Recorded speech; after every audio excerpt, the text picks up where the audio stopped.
UP में सुरक्षा भी है, यूपी में अधिकार भी है। और पुलिस ने हमको बहुत परेशान करा। पुलिस ने गंदी गंदी गाली बकी हमें, रंडी चिनाल कोटे की रंडी है, तवायफ है, और गाली बकी। हमारे घर में घुसे, मेरी लड़की की भी बेइज्जती करी, हमारी भी करी। 2 साल से मेरे बच्चे जेल में है जी। पुलिस मुझे दबाव बनाती है, मैं बच्चे बहुत परेशान हूँ। छोटे छोटे मेरे बेटे के बच्चे होंगे, बहुत परेशान है खाने पीने से सबसे, और कोई सुनवाई नहीं है। मेरे बच्चे जेल में पड़े हुए होंगे।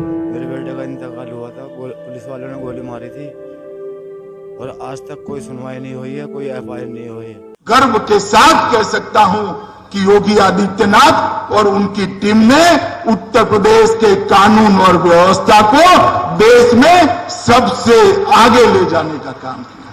इन दिनों प्रधानमंत्री नरेंद्र मोदी, देश के गृह मंत्री अमित शाह और उत्तर प्रदेश के मुख्यमंत्री योगी आदित्यनाथ हमेशा एक ही बात कहते हैं, उत्तर प्रदेश में कानून का राज स्थापित हो गया है। यानी यहां अब हर किसी को इंसाफ मिल रहा है। तो क्या वाकई में उत्तर प्रदेश में कानून का राज स्थापित है और यहां हर किसी के साथ इंसाफ हो रहा है? आप यहां कुछ वीडियोस को देखिए और अंदाज़ा लगाइए। किसी बेकसूर को ज़बरदस्ती जेल में भेज देना, किसी बेकसूर को इनकाउंटर के बहाने मार देना, क्या यही कानून का राज है? चेकी के टीले मोहल्ले में काम करने गया, उसकी गोली लग गई। और शाम के जब मालूम पड़ा हमें, तो हम गए वहाँ पे। जाने नहीं दे रहे थे हमें, उसके पास में निकलने नहीं दे रहे थे। फिर हम पहुँचे वहाँ से, तो फिर आगरा ले गए वहाँ यहाँ से। फिर आगरा पहुँचे, वहाँ कोई इलाज नहीं हुआ। वहाँ पे नंगा करके डाल दिया और ना जाने दे रहे थे, वहाँ निकलने नहीं दे रहे थे। फिर वहाँ से हम जब आए हैं, बाहर को ले जा रहे थे, जब हमने पूछा लल्ला कैसे लग गई गोली, तो कह रहे हैं पुलिस की गोली हमारे लगी है। फिर हम वहाँ से लेकर दिल्ली पहुँच गए। वो लोग दिल्ली कहने लगे दिल्ली ले जा रहे हैं। हमने काम भी चले गए, कहते नहीं वहाँ नहीं जाना है। फिर हमको जाने नहीं दिया। फिर हमारे देवर वो चले गए सब साथ में। फिर हम लोग जब गए यहाँ से, तो वहाँ सफदरगंज में, तो वहाँ भी कोई देखभाल नहीं करी है। वहाँ भी हमसे मिलने नहीं दे रहे थे। जब वहाँ गए हैं, तो फिर वहाँ हमने जब देखा, तो वहाँ पे बिल्कुल ख़त्म होने के टाइम पे जब पहुँचे वहाँ, और पुलिस ने हमको बहुत परेशान करा। पुलिस ने गंदी गंदी गाली बकी हमें, रंडी चिनाल कोटे की रंडी है, तवायफ है, और गाली बकी। हमारे घर में घुसे, मेरी लड़की की भी बेइज्जती करी, हमारी भी करी। और दस्तखत करो, दस्तखत नहीं करेंगे, दस्तखत तो कहीं उठा के ले जाएंगे, तेरे आदमी को भी ले जाएंगे वहाँ भी, उसको भी ऐसी इल्ज़ाम लगा के अंदर बंद कर देंगे जेल में। और फिर हमें वो आ रहे, बार बार परेशान कर रहे हैं, अंदर घुस रहे हैं, फिर आ रहे हैं, फिर जा रहे हैं, फिर कह रहे हैं कि दस्तखत कर, दस्तखत कर, और गाली गलौज कर रहे हैं।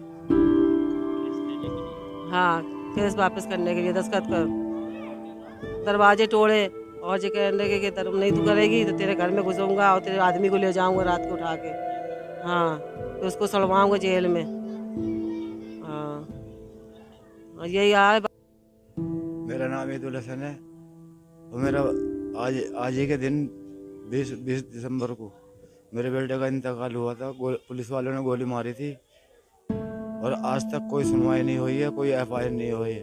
हम 2 साल से धक्के खा रहे हैं। कोई हमारी कोई भी नेता, कोई भी वो सुनवाई नहीं कर रहा है। ना हमारे किसी भी उसकी एफआईआर लिखी गई है और ना कोई मिलना आया, ना कोई ऐसी बात कोई कहना आया। और पुलिस वाले भी अगर कोई बात पड़ती है तो परेशान करते हैं। कोई और ये कह दिया मेरे लड़के को, 20 साल का था मेरा लड़का, कि दिल्ली से आया, यहाँ पर गोली चलाई, मास्टरमाइंड है। कहीं से कुछ नहीं हुआ साहब। जब हमारा लड़का ख़त्म हो गया, यहाँ तक न मेरे दरवाजे से पुलिस तो आई नहीं। मैं अस्पताल तक गया हूँ, अस्पताल में लोग दुनिया के आए, कहीं कुछ नहीं। ऐसे में इतना तक तो हमारे बच्चे को देखने तक न दिया, ऐसे में एक बूंद पानी नहीं डालने दिया। हमारा बच्चा ख़त्म हो गया, उसके बाद भी हमको नहीं बताया। ऐसे में लास्ट चीलघर पहुँच गई, उसके बाद में हमको बताया कि तुम्हारा लड़का का वो हो गया। ऐसे में कोई ऑपरेशन नहीं, कोई कुछ नहीं। ऐसे में हम लोग रोडते पीटते यहाँ आ गए। यहाँ आने के बाद में कहने लगे मिट्टी उठाओ, मिट्टी उठाओ, मिट्टी उठाओ। हम लोग मिट्टी नहीं उठाया था। ऐसे में हमने कहा हम 11 बजे मिट्टी उठाएंगे दिन में कल। ऐसे में तब हम वहाँ से लेके आए, तब यहाँ पर काजी वगैरह सब थे, सब उसके बाद मिट्टी यहाँ से उठाई गई है, मिट्टी उठाई गई। और हमारे लिए मेरे बेटे 20 दिसंबर को काम पे गए थे, वहाँ से लौट के आ रहे थे 4 बजे। आशावाद की तरफ से। वो आए कि मैं देखा वो गोली चल रही थी, उनकी मैं दुर्गेश नगर में घुस जाऊंगा अंदर गली में। जब वो गली के मोड़ पे आए तो इनकी दिल की हड्डी में गोली लग गई। वो बोले वहाँ कि मेरे यही बोलते थे मुझे पुलिस की गोली लगी मेरे। वहाँ से फ़ोन आया, हम लोग सब उनके पापा भाई गए तो वो वहाँ घायल पड़े हुए थे। उठा के उनको वहाँ से एफएच ले गए। वहाँ पे कोई भी इनका ट्रीटमेंट नहीं हुआ कि ऊपर से दबाव है कि इनका गोली लगी, इनका इलाज नहीं होएगा। फिर वहाँ से आगरा ले गए इसमें इमरजेंसी में। माँ भी मना कर दी कि इनका कोई इलाज नहीं होएगा। फिर माँ के भले लोगों ने जी हॉस्पिटल में भर्ती करा, माँ भी ट्रीटमेंट नहीं हुआ, उनकी गोली नहीं निकली। माँ 8 दिन रहे, फिर दिल्ली ले गए अपोला में। फिर माँ पे रहे, माँ भी उनकी कोई रील वो नहीं मिली। इनका ऑपरेशन करा ही नहीं, इनके टाँके उनके काट के और गोली नहीं निकाली। और जहाँ जाते थे वहाँ पुलिस हमें परेशान करती थी, गाली गलौज बकती थी कि इनका इलाज नहीं होएगा, जो घायल हुए जिसमें NRC में इनका इलाज नहीं होएगा, ऊपर से दबाव है। हम बहुत परेशान है और 2 साल से फिर इसी दवा में हमें पुलिस बहुत परेशान करती रही। अब 2 साल से हमारी बच्ची की, छोटी बच्ची बड़े बेटे की उठा ली किसी ने दरवाजे पे से और इसका गला काट के डाल दिया। 2 साल से मेरे बच्चे जेल में है जी। पुलिस मुझे दबाव बनाती है, मैं बच्चे बहुत परेशान हूँ। छोटे छोटे मेरे बेटे के बच्चे होंगे, बहुत परेशान है खाने पीने से सबसे, और कोई सुनवाई नहीं है। मेरे बच्चे जेल में पड़े हुए होंगे। मुझे एडवोकेट समीर खान कहते हैं। मैं फरीदाबाद में सेशन कोर्ट में प्रैक्टिस करता हूँ। 2 साल पहले ये फरीदाबाद में एक दंगा हुआ, जिसमें 7 बच्चे शहीद हुए।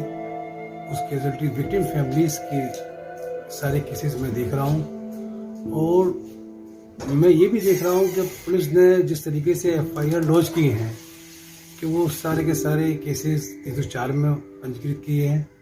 और उसके बाद जब पुलिस पर जो है विवेचना तलब करने के लिए और प्रोग्रेसिव रिपोर्ट मंगाई गई, तब उसने तरमीम करा तो 302 किया मुकदमा। लेकिन उसके बाद एक केस आता है हमारे पास शफीक का। तो शफीक में हमने देखा कि पुलिस ने जब FIR लगा दी तो उसमें प्रोटेस्ट में जाते हैं और तो प्रोटेस्ट में दोबारा माननीय न्यायालय ने उसको री इन्वेस्टिगेशन के ऑर्डर किए हैं।